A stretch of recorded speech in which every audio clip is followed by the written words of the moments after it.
final live of the year. So yeah, we're kind of give this a pre-Christmas spirit. And first off, I hope you're all having a fantastic Christmas festive period. As the next Wednesday workshop will be on Christmas Eve and it would be on New Year's Eve, I'm going to cancel those ahead, and we'll then resume on the 7th of January. By the time everyone's had a chance to kind of have a recuperation time, and yeah, let's get back to normality in January. But today's session, I want to go through the whole idea of planning yourself for 2026, and this is a perfect time as we come into the very final stages of the year. Get yourself ahead and use the quiet time, because the markets are generally very quiet for the next couple of weeks. There's not normally any earnings news, any big news as such, because it's kind of settles down for the Christmas. People are kind of just doing their own business. The markets tend to be relatively still, so using this time to reflect, we're going to then go into some ideas for this, so you can design your money game for 2026. And we're going to go through some pointers and go through how you can develop your own investing plan ready for next year, and give you a lot more confidence and a lot more assurance in yourself to take action and go forward. We're going to go through some of these tips. So first off is to reflect on 2025. Now, I don't know if you've been under a rock or not, but it's been a really quick year, but also a really long year. There's been a lot of things happening, and the biggest thing is your own lessons in investing. That's the highlight for here.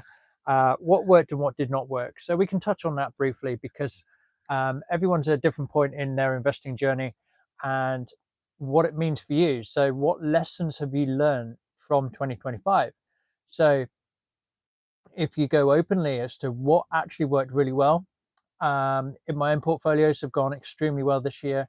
I've made some good choices, and that helps as well to have a degree of certainty. And I think that's really important at the minute, because it's so easy to be sidetracked by everything going on. And this is why I want to kind of reiterate, come back to the idea of you having a plan for you and stick with it. And that's why this is a good reflection time. Like we say, go through the lessons that you've learned. So what's gone really well, and really sit down and kind of have a thought about, what's gone well for you, whether it's not just investing, whether you've started saving, whether you've started to spend less, whether you've started to see things differently. Sometimes looking through and analyzing what's worked well for you this year. Maybe you've had some personal changes, maybe you've had a promotion, things like this. All these things that have gone really well for you, now it's chance to look back on that and say, great, that's worked really well. There's always going to be a few little things in there that have not gone too well either. So again, they could be on investing, personal finance, or personal. And again, looking back on those, because then you can know what lessons you've learned from what hasn't gone well to make changes ready for next year.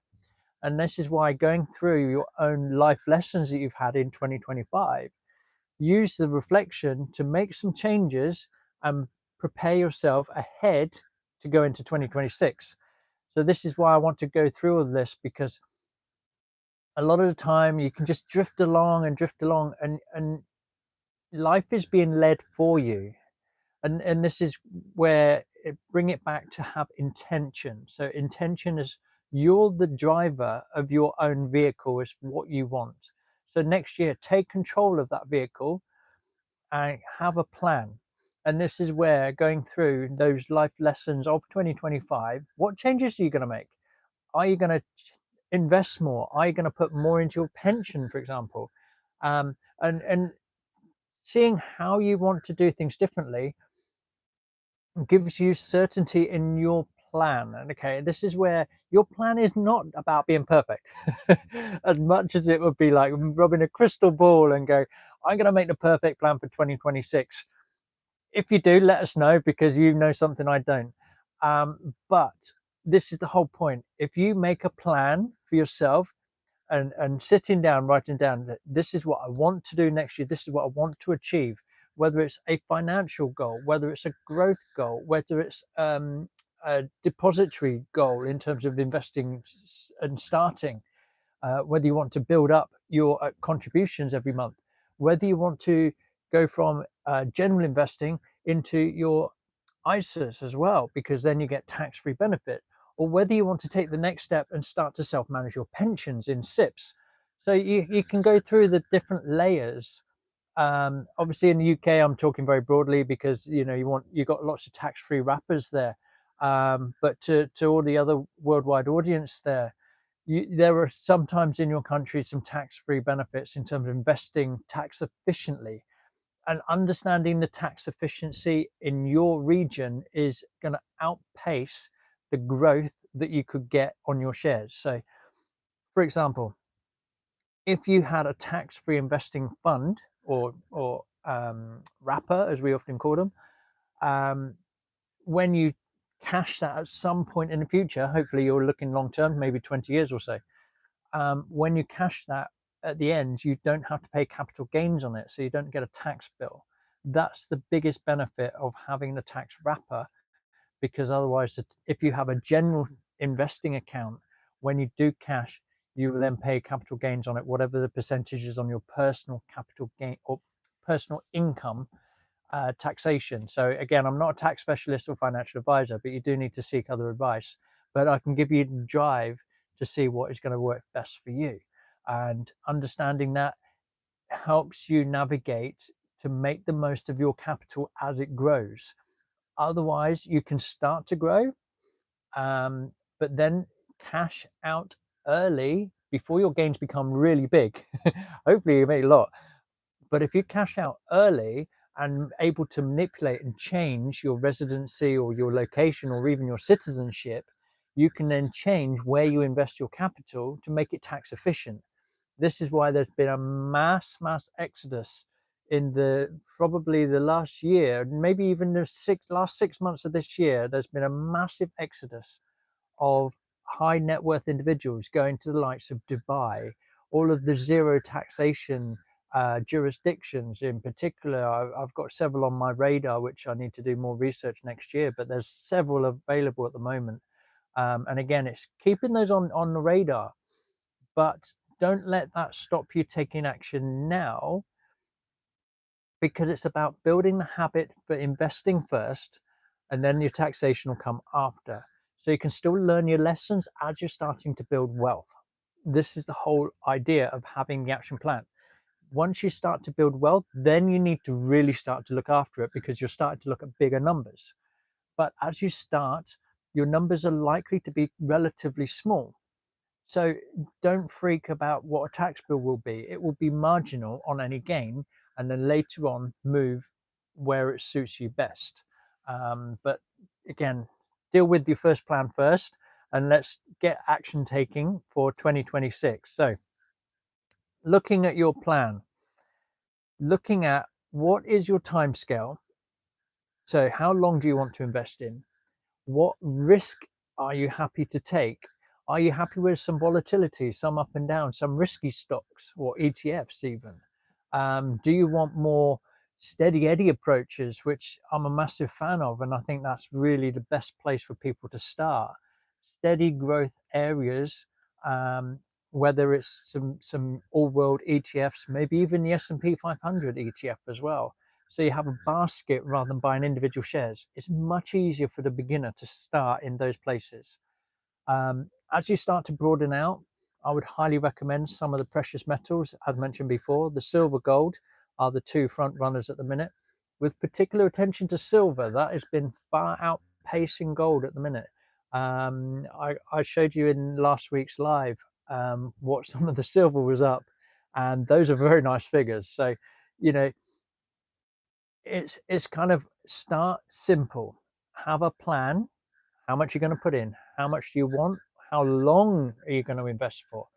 And again, investing money should be money you don't need to touch for maybe 5 years or more. The reason being, you want to go through cycles, and as we know, next year may be rocky. It may be, it may not be. And this is why I'm going to go through in a minute some of the noise that's around at the minute, potentially into next year and things. But if you have a plan and it's over a long term, it nearly doesn't matter what happens next year. If there's a small pullback, there's a small pullback. It's fine. If there's a 10, even 20% dip in the market, it'll still be positive in 2 or 3 years after, and you'll be riding a recovery wave, which is going to be fantastic for your growth. It's about the short-term pain, but that's emotional. Because again, like I said in last week's video, it's about the value is less, but you only make a loss if you sell. So remember that one. That's going to be a big contribution factor. So don't get too emotionally involved when the markets go down. Don't dwell on it. Look in long term. And the biggest thing on going long term is not taking too much notice of the social media. The news is bad enough. The media, general media, hypes things terribly. They don't show you the full picture because negativity sells. And I hate to say that, but that's the reality. You see it in the papers, you see it on the headline news, you even hear it on the radio. Negativity grabs your attention and you're like, oh no, it hits emotionally much harder. And do you notice the tone of language changes when they say the market dips by 5%? Oh my goodness. But they don't give this other side when it goes up 5%. They don't have the same amount of energy. So again, they're making 5% negative sound really big, but 5% up, they don't even talk about. So this is where being aware that media outlets in general can manipulate the emotions behind it. So sometimes just stick to the numbers that you see when you start investing. And when you look on your platforms, these will be actual figures. Don't always read the headlines because you can scare yourself. And you don't want to do that, especially, early days.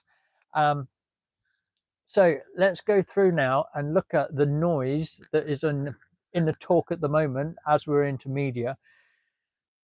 Noise right now, markets are at all-time highs. So we've got all-time highs on S&P 500, Bitcoin, gold, silver, like I mentioned. Most of the markets are riding highs. And so there's a lot of anticipation that, oh my God, after it hits a high, it must come down. You'll only know when we're 6 months down the line, was that true or not? So you've got two ideas. Either you sit and wait and everything keeps going higher, or you just go in, just slowly. And this is where it's about having a plan. If you take the consistent little steps, maybe monthly deposit contributions into your investing account, it doesn't matter if the market's going up or down because you're looking 5 years down the line, in which case the market will definitely recover because the averages have been so good over those terms that you will see a return. Maybe not instantly. And this is why I would always advise or suggest to anybody invest small amounts every month, £50 a month, £100 a month even. Start small but regular. You will see a much better emotional tolerance to that as well, because it will move slowly and you're dealing with small amounts of money. If you suddenly had a windfall of £10,000 and you go and put it down tomorrow on your favorite ETF, you're going to be more nervous than if you put down £100 a month. And as a beginner, even as an experienced investor, I would always say break it down into smaller chunks. You take the emotion out of it and let the market do its thing. You may get a slight reduction in returns, but your sleep at night, you have a plan. And that's the most important thing about today's lesson is have a plan and stick to it, because then you can review that in even 6 months time. Is your plan working? Do you need to change it? That's not a problem. But this is where understanding, having a plan gives you a basis to work through. It's I can give a building analogy as an ex-building surveyor. Did you follow the plan, as in the plan where you have a pretty house that's drawn on paper? Did you follow that? If you did, great. If you didn't, what happened? And you ask the questions. It's exactly the same in investing. Follow the plan that you've set your rules for, and then you learn your own lessons. Did it go well? Well done, congratulations. If it didn't go well, okay, no don't panic about it. Make some changes going forward.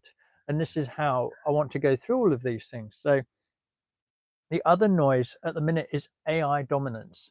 So AI is a bubble, and we don't know how big that bubble will go, especially with the likes of Nvidia, even with Google making a lot of changes at the minute with the Gemini feature of AI. There's a lot of talk. How big will AI grow? How quickly will it grow? And will it burst? The connection is with the dot-com bubble in 2000. So history does repeat itself in patterns, but you just can't predict exactly how closely it follows and whether the same will happen again. It may be that the bubble grows for another 2 years, in which case, if you join now, you're going to ride that for 2 years and take preventative measures later before the bubble explodes, if that's what's going to happen. But at least you're not just waiting and you'll be sat on the fence for the next 2 years if it takes 2 years. You're only going to know whether it was a good or bad choice further down the line. And then you have the benefit of hindsight to look back on today. So this is where sometimes your plan is about going forward. You can't change what's going to happen. You just have your plan and stick with it.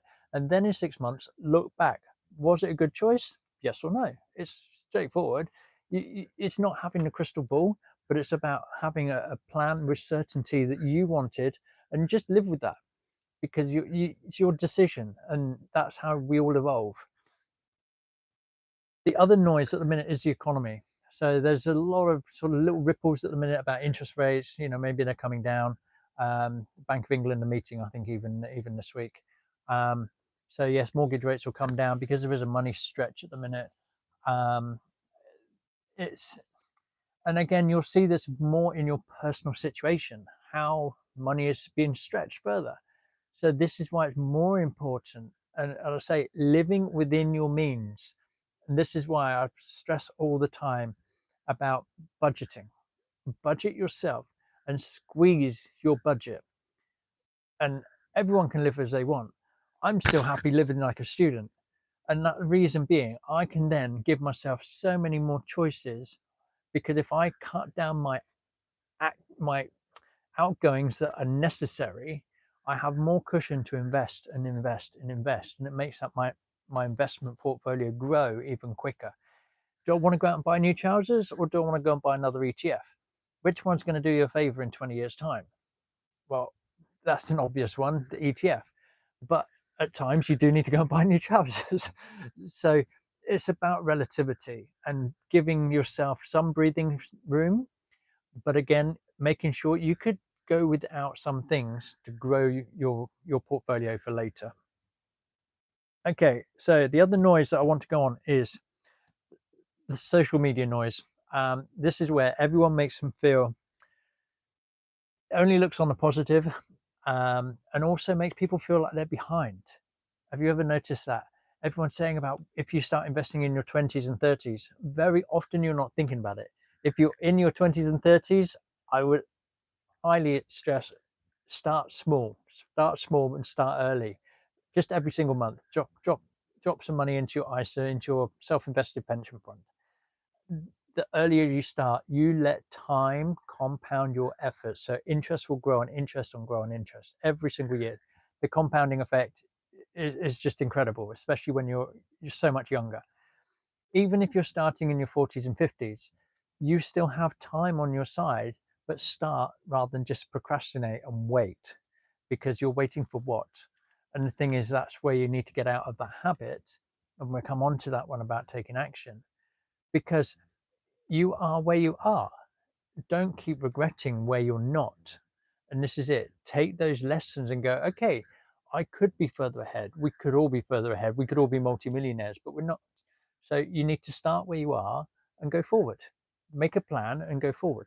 So that's the best way, right? And so we come on to your plan for 2026. So, like we've gone through, are you going to invest more? Are you going to save more? Pay off debt, particularly, is useful, and give yourself a guide as to what you want to invest in. Having those Christmas conversations with family. not just for stock picks and each other, but just learn from each other. Think, oh, I found these really good ideas and I want to do this. I want to move myself forward. I want to make myself a better investor. I want to give myself options. And that is the big thing. This is where financial freedom is about the freedom. It's the freedom of choice. And the finance is the money needed to pay for those choices. It gives you the flexibility. So that's where having conversations over Christmas is brilliant. You'll really find out who your friends are then. Making your plan with simplicity and clarity, writing them down. And this is where many people say, oh yeah, I'm going to invest £100 a month. Okay, commit to it, write it down, front page of your next year's diary, because everyone's probably going to get a 2026 diary. Inside there, you're going to make your financial goals, your saving contributions that you want to put into your investing, and what you want to invest in, and put down in clarity terms. Be specific how much to invest, what rate of return you would be very happy with, because you can go back and say, okay, if you put in, for example, 8% return is very average across all of the markets. If you put an 8% return and you would say, I'd be happy with 8% return in 2026, you'd be worth 8% more by the end of the year. That's a nice start. That's a very nice start. And you'll be able to review that even a few months into the year. Even if you said, I want to do a quarterly review, am I on target to receive that? It may be a short window, 6 months would be better to say, okay, I wanted 8% return a year. Am I about 4%? It will give you a good guide as to whether you're on track. And if everything goes to plan at the minute, the forecast is everything will go higher than that next year, especially in the S&P 500. So give yourself a plan of simplicity. Keep it simple, but keep it clear and keep it specific. And also put a time frame to it as well to make sure you've got some good action points. Consistency, particularly with your contributions.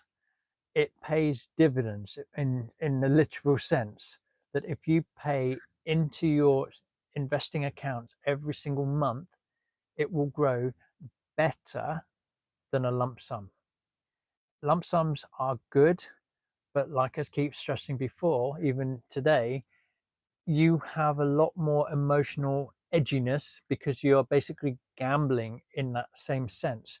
If you contribute month on month, you are drip feeding and you can allow the market to move a little bit. It gives you the breathing space. You don't feel like you're putting everything on black on a roulette table, and then it goes red. You're going to shoot yourself in the foot. But at least if you just slowly, it starts to help you go through the action, through the emotions of putting money into the markets, start your investing journey, and you learn to understand how you react. And that is really, really important. Take action. I need to emphasize this every time because so many people say, next year, I'm going to start investing. I'm going to start investing. Okay, when? and people can't always do it. So if you really want to do it, make the first step. All of my videos have the investing platforms that I personally use and can recommend very, very highly. My favorite is always to start with Invest Engine. Open the account. It doesn't cost you anything to open. You can have a look around, really not a problem. If you invest, I think it's 50 or £100, you will get a bonus of another 50 or £100. You have to check the detail. I've updated the link below. That will then give you a nice little boost and it gets you started. Start taking the baby steps to learn how everything works. And this is all the thing. We never woke up as Einstein, did we? It took time to develop all of these skills to become an investor. And it takes time to understand the way the money world works, how your investing platform works, all these things. Start slowly and start as soon as possible. If you can start before Christmas, amazing, congratulations. But if you promised yourself, I am starting, then start. And then you can progress. You can only progress if you take the action. So that's kind of a nice wrap up for this final live stream for 2025. And I hope that's been valuable for you. And really, I wish everyone a very, very happy Christmas. Enjoy the festive period, enjoy not too much food, and chocolates, of course, but enjoy the reflection, and let's get forward into next year and get yourself on the right track.